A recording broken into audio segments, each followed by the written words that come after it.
मालिक को प्रणाम। सभी अभ्यासी भाई बहनों को नमस्कार। अभ्यासी बहन कहती हैं, शायद ये बसंत से पहले की बात है। एक दिन हमेशा की तरह बाबूजी अपनी आराम कुर्सी पर बरामदे में बैठे हुए थे। मुझे हमेशा से यह लगता रहा है कि वह बरामदा और उनकी कुर्सी बाबूजी के महत्वपूर्ण कामों के साक्षी थे। बाबूजी ने मिशन के कई अहम फैसले वहीं लिए थे।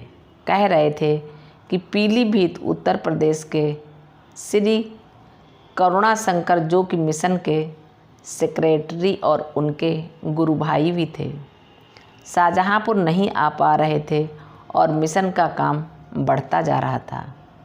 मैंने बाबूजी से पूछा कि वे एक कर्मचारी समिति क्यों नहीं बनाते, जिससे कि उन्हें अपने काम में मदद मिल सके। मैंने इलाहाबाद यूनिवर्सिटी में ऐसी कई समितियां देखी थी। मैं बड़ी सहजता से ये सारी बातें बाबूजी से कह पाती थी, क्योंकि मुझे उनसे बात करने की पूरी आज़ादी थी और मैं उनसे खुलकर बात करती थी। मुझे जो भी महसूस होता मैं उन्हें खुलकर कह देती और वे मेरे साफ साफ बात करने के कायल थे।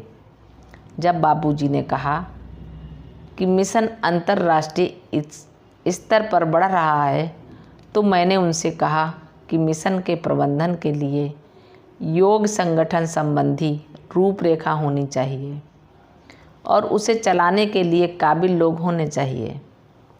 फिर बाबूजी ने पूछा, हम प्रभावी तौर पर कैसे काम कर सकते हैं? मैंने बाबूजी से पूछा कि वे कब तक ऐसे लोगों के साथ काम चलाएंगे जो न तो इस काम के लिए समय दे पा रहे हैं, ना ही प्रभावी काम कर रहे थे। उन्होंने पूछा, कौन काबिल है?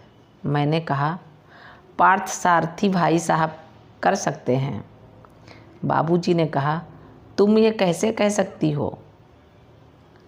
मैंने बाबूजी से कहा, मेरा दिल कहता है कि वे आपके लिए काम कर सकते हैं, क्योंकि वे आपसे प्रेम करते हैं और आपके प्रति आज्ञाकारी हैं।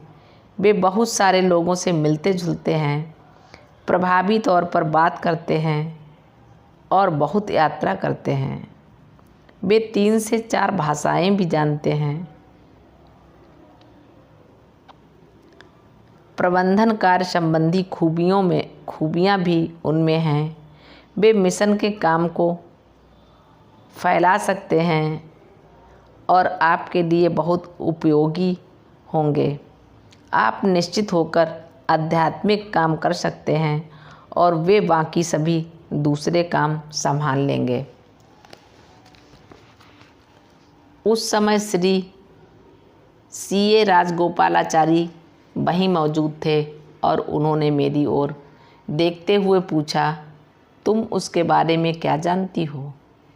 फिर वे तुरंत बाबूजी से बोले, पाचू अपने ऑफिस के काम में बहुत व्यस्त रहता है और उसके पास बिल्कुल समय नहीं है। सुलोचना को घर पर बहुत काम है और वह चिंतित भी रहती है। पाचू आपके लिए क्या कर पाएगा? मैं हूँ ना, मैं करूँगा आपके लिए काम। मैंने कहा कि मिशन को काबिल, चुस्त और युवा लोगों की ज़रूरत है। श्री CA राजगोपालाचारी संपादकीय समिति का काम ले सकते हैं। मेरी बातें सुनकर बाबूजी इतना हंसे और हंसते ही रहे। वे बोले, 60 साल की अक्लमंदी 16 साल के युवा में हो सकती है, लेकिन 60 साल के वयस्क में 16 साल वाले की अक्लमंदी नहीं हो सकती। सन 1968-69 की एक तपती दोपहर में बाबूजी ने बाहर बरामदे में झांक कर देखा कि वहाँ पर कौन था। दोपहर के खाने के बाद सभी लोग चले गए थे, सिवाय मेरे और बहन कस्तूरी के। बाबूजी ने कस्तूरी बहन को अंदर बुलाया और कहा, हम तुमसे कुछ गोपनीय बातें करना चाहते हैं। कुछ मिनटों के बाद उन्होंने फिर से बाहर देखा और मुझे देखकर बोले, बिटिया तुम अब भी यहीं हो, तुम भी भीतर आकर हमारी बातें ध्यान से सुनो। यह बात अभी किसी को नहीं बताना, यह बात 20 साल बाद उपयोगी होगी। उन्होंने मुझसे कहा, बिटिया तुमने हमारे लिए बहुत काबिल जनरल सेक्रेटरी चुना है। हम बहुत खुश हैं और हमारे विशेष आशीर्वाद तुम्हारे लिए हैं। फिर उन्होंने मेरी दाईं पीठ थपथपाई, जिसका स्पंदन मैंने 6 महीनों तक महसूस किया। फिर उन्होंने कहा, हम पार्थसारथी को अपना आध्यात्मिक प्रतिनिधि बनाने का विचार कर रहे हैं।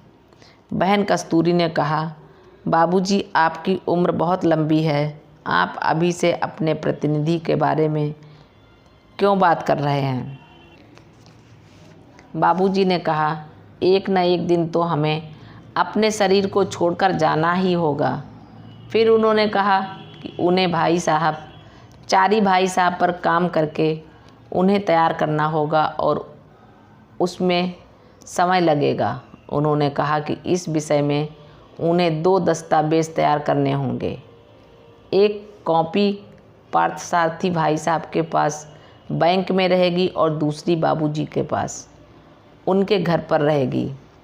यही वक्त उन्होंने समझाया कि यदि घर में रखी कॉपी कहीं खो भी गई तो चारी भाई साहब के पास दूसरी रहेगी।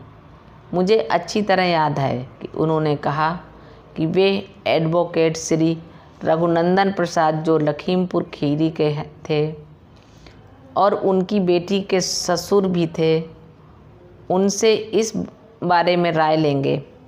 बाबूजी महाराज ने अपने प्रतिनिधि के बारे में मुझे सन 1967 में ही संकेत दे दिया था, जब उन्होंने चारी भाई साहब को प्रशिक्षक बनाया था। ये सारी बातें चारी जी को भी मालूम नहीं थीं, जबकि उनके साथ बैठने और बात करने के कई मौके मिले। ये विषय कभी हमारे सामने आए ही नहीं। ये प्रकृति का काम था। इसके मायने ये हैं कि मालिक का काम जारी रहना चाहिए, मानव जाति का क्रम विकास होना चाहिए। इसलिए जो कोई भी आंतरिक रूप से तैयार हो जाता है, उसके लिए मालिक ही सब कुछ होते हैं।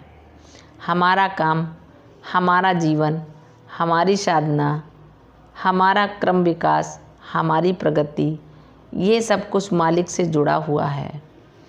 मालिक को प्रणाम। सभी अभ्यासी भाई बहनों को नमस्कार, धन्यवाद।